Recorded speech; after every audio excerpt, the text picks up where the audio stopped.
Hey, it is your buddy, Peace and Harmony with you here today. Much love going out to all the beautiful, empowered harmonizers. We are back. We are zooming in and focusing in on a great viewer question, and that is to sort of discuss malignant narcissist entitlement. And, I think that's a great viewer question, and thank you so much for your hanging in there in my absence. There has been a lot of illness with several friends of mine, so it's been very busy and difficult schedule. So thank you for your wishes and your prayers. They absolutely do help. So let's get started. And once again, if this information is helpful to you, please share, please subscribe, and please donate to the channel. We are zooming in and focusing in a little bit more in depth on this great viewer question. That's to understand narcissistic entitlement. And the way I see it in a malignant narcissist, their entitlement basically manifests as if they have the right to other people's things or other things that really are not theirs. But they sort of violate in their mind. They don't see a limitation. So they essentially will be able to feel that they can just help themselves to other people or other people's things as if, and they can't really sort of see or give credit where credit is due, where others have strengths, certain credit, things that they should be acknowledged and validated for, because it's kind of like a game of emotional tennis. A narcissist, I feel, if they compliment another, give attention to another, put another, admire them or put them at the center of attention, this is sort of, it becomes, I think, for the narcissist like an existential threat. They must continue to manage a control dynamic through entitlement. So it becomes really a sort of unconscious, but they are, I would say, deeply aware of it, but they don't want to recognize it or validate it. So it's sort of a denial.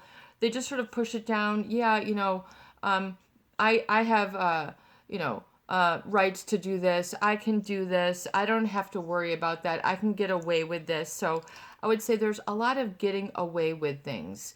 And when you're around, I would say, a malignant narcissist with a lot of entitlement, they will often also then tell you like what to do. In other words, that entitlement means that they sort of help themselves to you, your feelings, your position, and really seek to sort of control the outcome.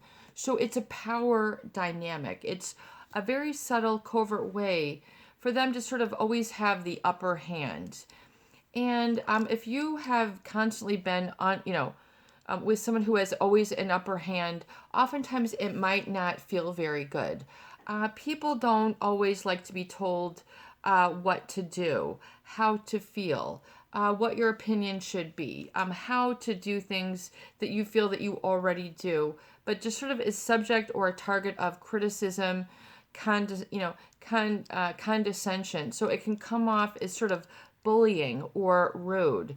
Or really, I would say there's usually a very sort of violationary energy when it comes to understanding entitlement, meaning that they can do whatever to whomever, and then whoever else has to pay the price. You're the one who's going to come out of your emotional wallet and then just keep giving, giving, giving. And, people oftentimes feel that this is what they must do because they feel powerless, or the malignant narcissist has sort of already, quote unquote, gotten away with things. And there's this entitlement where they're just sort of not looking back. They're not worried or concerned about what these other people think of them. As long as they're getting whatever it is that they want, then they're just going to keep on a beeline. Meaning they're just going to go, past go. They're just going to keep going and blazing a path. So you'll oftentimes that they're, sort of maybe slithery or are very sort of couth, or, yeah, I'll get back to you, just sort of what you might consider fake or false. And you might feel then disrespected in the process. But oftentimes it's that sort of malignant narcissistic shock and awe. Like you might come over and you might come over for a date and you're already dressed up, whatever it is, you got your cologne on, guys, and then, they open the door and, they're not dressed. Oh, or, just the shock value. And the next thing you know, you've forgotten your agenda, you've forgotten your boundaries, you're into the shock and awe, and you don't realize that you've just been sort of lifted out of your own center and focus and sort of emotional management. You get into a reactive state. So it becomes just sort of a grabbing at your brainstem or your reactivity, your sort of unconscious where, of course, you're, let me just see. Oh, you're not ready yet. People aren't, usually then going to come with that sort of, they're not going to be ready for that. So, you might see a lot of that going on with entitlement.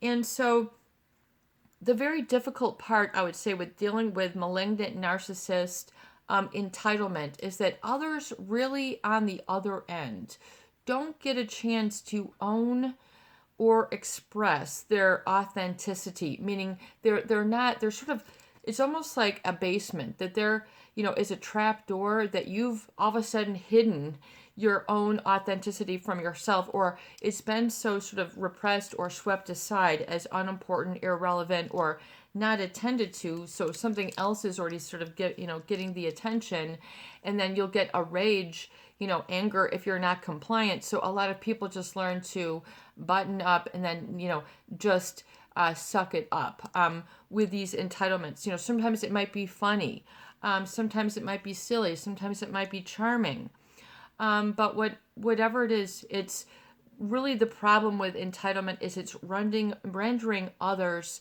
helpless and powerless is part of the equation, part of the dynamic. So you have to, when you're in that entitlement mode, it's just sort of where they're just, taking advantage. They won't feel that they have to go through the usual steps, the usual process. You might, and you'll see this in all other places, give me the best seat at the restaurant. Let me talk to the supervisor. I don't want to deal with you. Let me talk to the VP. Let me talk to the CEO. Just sort of like, they feel that they can just sort of, rules don't really apply to them. They don't see it that way. They have an entitlement issue. And it can be very difficult to then know one's own compass inside, I think is really the other part of the viewer question. In other words, your happiness and well-being is central to knowing what makes you happy and then being able to fulfill that pattern. So oftentimes that happiness is a feeling of safety and content. But yet this is what is manipulated, mangled, and just sort of shredded up or annihilated when you're with others who are very entitled. So in other words, they'll help themselves to your refrigerator. They'll help themselves to your desk, to your computer, your phone, your schedule, whatever it is. And then people, and they'll think it's kind of funny. And then you're like, well, yeah, why not? You can use this. You can, so people end up, giving a little bit, but they end up giving a lot in the long run because they realize that they don't have any leverage or any buoyancy or any sort of open channel, because the malignant narcissist will sort of really an open communication would be like this. They sort of get it down to where it's like this. And if you can somehow get a word in or a communication that they are not blacking out, then you might have a chance to express your authenticity. But people oftentimes are so far removed from their own authenticity that they don't know how to do it. They don't know how to access it. They don't know how to feel it. They don't know how to begin to make good decisions for themselves, especially if this is in a marriage or a family or in a workplace where you've been there for some time. It becomes very difficult to wade through the emotional muck. Fear, especially fear, obligation, and guilt is usually the other end of the entitlement. And then people sort of feel that they have lost, something in the process. So there's a feeling of grief, maybe even depression, anxiety, post-traumatic or complex PTSD as a result of dealing with very entitled people. Meaning sort of entitled and removing your rights, meaning you don't even see, recognize, or live in your human rights. when this is going. And it can be very difficult, I think, to feel that you are have something to look forward to, known as happiness. So an ability to say, you know what, this was resolved. This was resolved and this was resolved. So a lot of people, I think, who have been around narcissists who are very entitled, they end up having to push and repress down a lot. So they end up feeling that they're oppressed or that life isn't fair. Nothing works out for me. I don't have a chance. That's that's the voice of apathy and surrender, giving up. So that's erroneous thinking. You're then sort of caving in. You're not getting some perspective. So you have to get some perspective and realize what entitlement does and how it takes away oftentimes from the personal power of others as a result. And it's sort of like a secondary impact, so not only are you, oftentimes not able to participate in equal ways in a relationship for what you might experience as balance, but oftentimes you might feel unheard, unlistened to, no heart. They're not really getting it. It's falling on deaf ears. Things aren't changing. And then you're sort of there left holding, the rotten potato sack. What do I do with this now? Now this becomes your problem.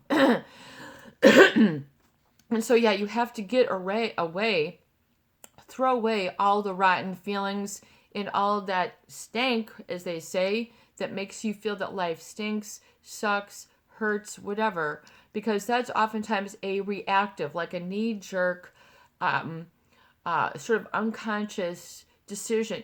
So people might then, you can tell if this is hurting you because people will then go through all sorts of episodes of tirades of self-talk. You suck, you're dumb, you're this, you're, beating themselves up. You're such a, and then all of a sudden, and they're like, where did that come from? Well, that's usually from your subconscious. That's truly how you feel about yourself as a result. So you have to go, whoa, you know what? That's really like kind of like a pool. If you can think of it as like a pond of negative splash coming up, don't start walking through that pool. Just go like, you know what? That's the result, almost like the rainwater from all of those repressed moments. So it's kind of like, if you think of it kind of like a pond that you're sort of in, and then everything that you've repressed, in other words, that you don't recognize, you feel it's dark, scary, creepy, this isn't right, this isn't fair, and you can't quite put your finger on it. So all those things usually are a result of having to repress, suppress, push down your feelings, your need to communicate. This is not a want. This is a need. This is a need. This is not like, well, wouldn't it be nice if I could, have a communication? It's not a peripheral. This is central. This is central to happiness, is your need to communicate and to live really in alignment with how you feel, and then communicating as such and being able to remove the negative habits of fear, obligation, and guilt. Oftentimes that sort of creates this sort of unclarity, lack of clarity for understanding where one wants to go, or what is uplifting, or what is truly depressing. So really what lights your fire, what gets you going underneath, because usually the narcissist won't be able to share in that. They can't share in your passion. They can't share in your purpose. They don't, they can't share in your opinions. Quote unquote, they're so entitled, others aren't good enough until they can control, it like a, like they've got a puppet for everybody. They're always trying to manage and control the outcome. So shutting down people oftentimes is part of their requirements. Disrupting other people, provoking other people, getting other people into trouble, problems, smear campaign, triangulation, throwing you under the bus. You did this, you did that, water cooler talk, negative gossip. I mean, you won't oftentimes catch wind of any of this, but you don't realize, and then when they see you to your face, they're very different than when they're behind your back. So this is part of the problem of malignant entitlement, is this sort of duplicity of character, this sort of moving of masks, sort of putting one here, taking it off, putting on this one, and then, so you don't, oftentimes then it becomes like a Dr. Jekyll or Dr. Mr. Hyde or whatever, and then all of a sudden you feel like, this isn't working, and you've already convinced yourself and you don't know where to go from here. So you need to really identify your boundaries and enforce them and go, you know what? I don't want it to go any further from here. This is definitely not fair to me. I don't want to be a guest on the Jerry Springer show with people throwing chairs, yelling, looking silly, stupid. Is that how you want your life to be? Do you want that to be you? Alone in a corner, unhappy, sucking the proverbial thumb, having the pity party. Don't put yourself through all that grief. It is not necessary. You've already probably punished yourself enough. If you've been in a relationship, in other words, you've already beaten yourself up enough. I'm not important. I don't need to speak up. No one hears me about that. That's okay. Nobody hears me when I'm saying that's okay. People keep bullying me. Yeah, that's okay. Is that really okay? To what have you said is okay and tolerable when it's really not? So you have to look at your boundaries and your standards and enforce these for yourself. But if you have a malignant narcissist who's so entitled that they think that they can control you by telling you what to do, how to do it all the time, this is how you boil water, this is how you, make a coffee, this is how you crack an egg, this is how you cut it gets very insinuating of stupidity. In other words, that it can almost be just sort of very condescending and rude. This entitlement to others can be part of it. So, and if they're always sort of telling you what to do, then you don't own your I am. You don't own your I am this, or I have, defined in the positive, like I have strength, I have a talent, I have good work ethic, I have good skills, I have good listening skills, I have good nurturing skills, I have good cooking skills, I have good computer skills.